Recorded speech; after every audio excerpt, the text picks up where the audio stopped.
네, 이수다 시간입니다. 애플이 매년 개최하는 개발자 행사인 WWDC가 얼마 전에 열렸습니다. 이번 행사에는 애플의 혼합현실 제품이 공개될 것으로 예상이 됐었는데요.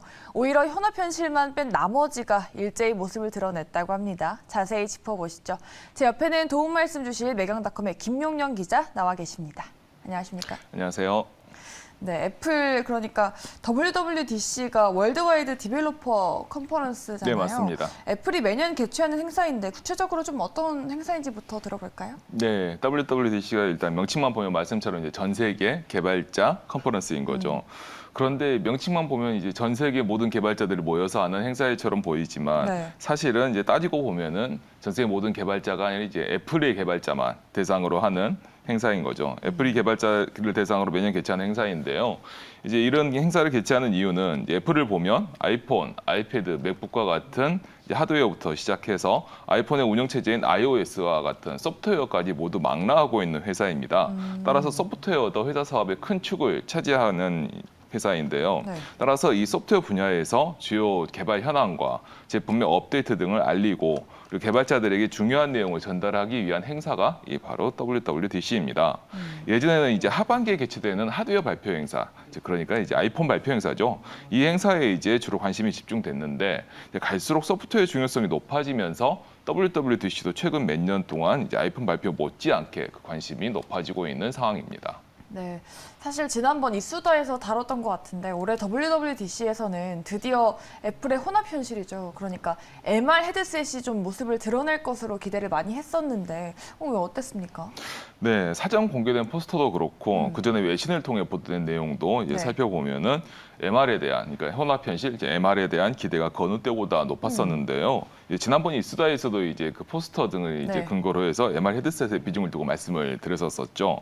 그런데 안타깝게도 이번 행사에서 MR 헤드셋은 모습을 드러내지 않았습니다. 왜 그랬을까요? 일각의 보도에 따르면 아직까지 성능과 발열 문제가 완벽하게 해결되지 않아서 애플 특유의 이제 완성도를 높이는 이런 기준 때문에 어쩔 수 없이 발표가 연기됐다고 하더라고요. 네. 그래서 이렇게 계속 늦어지는 게 사실 애플 입장에서도 좋지는 않을 것으로 그렇죠. 생각이 되는데도 불구하고 발표를 못한 거 보면은 정말 어쩔 수 없는 사정이 있었던 것으로 이제 생각이 됩니다. 네. 대신에 이제 말씀처럼 예상하지 못했던 다른 새로운 소식들이 잇따라 발표되면서 오히려 더 높은 눈길을 모았다고 할 수도 있겠습니다. 예상하지 못했던 다른 새로운 소식들이 나왔다고 하셨는데 이번에 발표가 사실 애플의 깜짝 발표라서 좀 기대감이 커지고 있는 상황인데요. 어떤 발표를 했을까요? 일단 가장 먼저 꼽을 수 있는 게 카플레이를 들 수가 있습니다. 네. 이 카플레이는 애플이 이제 자동차와 연동을 해서 자동차 내비게이션이나 아니면 음악 재생과 같은 조작을 이제 아이폰을 통해서 할 수 있도록 한 기능입니다. 네, 그런데 이제 이번에 발표된 카플레이 업데이트가 여기서 한 발 더 나아가서 에어컨 조작과 같이 자동차 하드웨어를 직접 조작할 수 있도록 기능을 이제 추가를 했어요. 이렇게 된다라고 하면 카플레이 기능 업데이트를 통해서 애플이 이제 자동차 운영 체제를 만들 수 있는 가능성이 좀 더 높아지게 된 것입니다.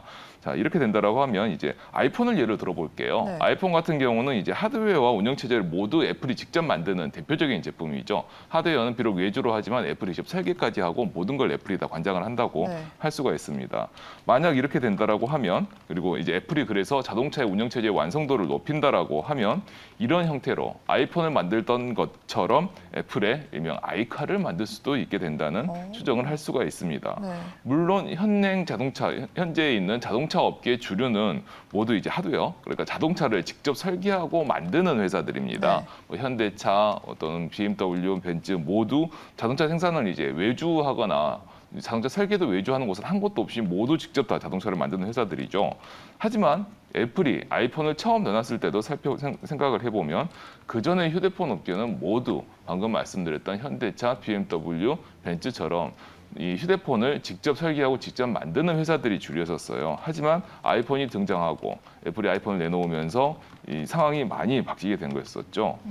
이번 역시 카플레이도 이번 기능 개성으로 애플이 이른바 이제 아이카 OS라고 할 수가 있겠습니다. 네. 아이카 OS라고 하는 자동차 운영 체제를 개발할 수 있는 가능성이 높아지면서 애플이 자동차 산업에 마치 예전에 아이폰에서 했던 것처럼 자동차 산업에 진출할 가능성도 좀 더 높아졌다고 할 수가 있겠습니다. 애플이 지금 노트북이나 스마트폰에서도 강자를 유지하고 있는데 아이카까지 출시되면 되게 흥미로운 사실인 것 같아요. 아이카 말고도 또 다른 소식이 나왔던 게 있을까요? 예, 두 번째로 이제 꼽을 수 있는 게 바로 네. 이제 스마트홈을 들 수 있겠습니다. 집 관련해서. 맞습니다. 애플이 이번에 스마트홈용 앱인 이제 홈킷에 또 이제 기능을 새로 추가를 해서 개방형 스마트폰 표준인 메타를 지원한다고 밝혔습니다. 네. 이 메타는 애플과 구글 등 여러 이제 글로벌 회사들이 모여서 만든 이제 스마트폰 표준인데요. 그 중에서도 이제 이번에 지원을 선언한 홈킷은 애플 홈팟과 같은 여러 스마트홈 기기들을 연결하는 허브 역할을 하는 앱입니다. 이 허브 역할을 하는 앱에서 메타를 지원한다는 것은 무슨 말이냐면 메타를 지원하는 다른 회사들의 스마트홈 기기를 애플의 아이폰 등과 연결할 수 있다는 것입니다. 이제 애플은 이제 많은 분들께서 잘 아시는 것처럼 연결 기기의 폐쇄성으로 굉장히 유명한데요. 유선 충전 포트 같은 경우도 아직도 고유의 그 라이트닝 커넥터를 활용을 하고 있죠. 하지만 스마트홈에서는 이번에 이제 메타를 지원하게 됨으로써 메타를 지원을 시작함으로써 이제 아마존, LG 그리고 나아가서 삼성의 스마트홈 제품까지도 아이폰과 아이패드 등의 연결에 쓸 수 있는 기반이 마련됐다고 할 수 있겠습니다. 삼성 TV를 이제 아이폰으로 연결해서 제어할 수 있는 날이 이제 조만간 온다는 얘기인 건데 이것은 이제 애플 사용자 입장에서는 정말 엄청난 변화라고 할 수가 있겠습니다. 자동차와 스마트폰, MR과 비교해도 좀 절대 처지지 않는 분야에서 새로운 소식을 내놓은 것 같은데 소프트웨어를 발표했는데 홈 기기라고 하니까 왠지 좀 하드웨어 소식 같은데요? 네, 맞습니다. 정확한 지적이신데요. 사실 이제 가장 중요한 소식 하나를 아직 말씀 안 드렸었어요. 어떤 거냐면 애플이 자체적으로 이제 개발하고 설계한 CPU인 M2가 이제 발표가 된 M2. 것인데요. 예, M1 대비 약 성능이 20% 정도의 상승된 새로운 이제 CPU입니다. 이 역시 근데 하드웨어 소식이에요. 이 앞서 말씀드렸던 것처럼 WWDC는 이제 개발자 컨퍼런스로 이제 소프트웨어를 이제 초점을 맞추는 건데 주요 소식들을 살펴보면 다 하드웨어입니다. 카플레이도 그렇고 스마트홈도 그렇고 M2도 그렇고 마찬가지인데요. 이는 그만큼 이제 하드웨어와 소프트웨어를 모두 통합하는 것이 그만큼 중요해졌다라는 걸 알 수가 있고 그리고 소프트웨어, 하드웨어 모두 잘 해야만 전 세계에서 손꼽히는 회사가 될 수 있다는 것을 시사한다고 할 수 있겠습니다. 네, 그렇죠. IT 산업에서는 하드웨어와 소프트웨어가 갈수록 좀 마주쳐야 박수를 잘 칠 수 있는 왼손과 오른손이 좀 되는 것 같습니다.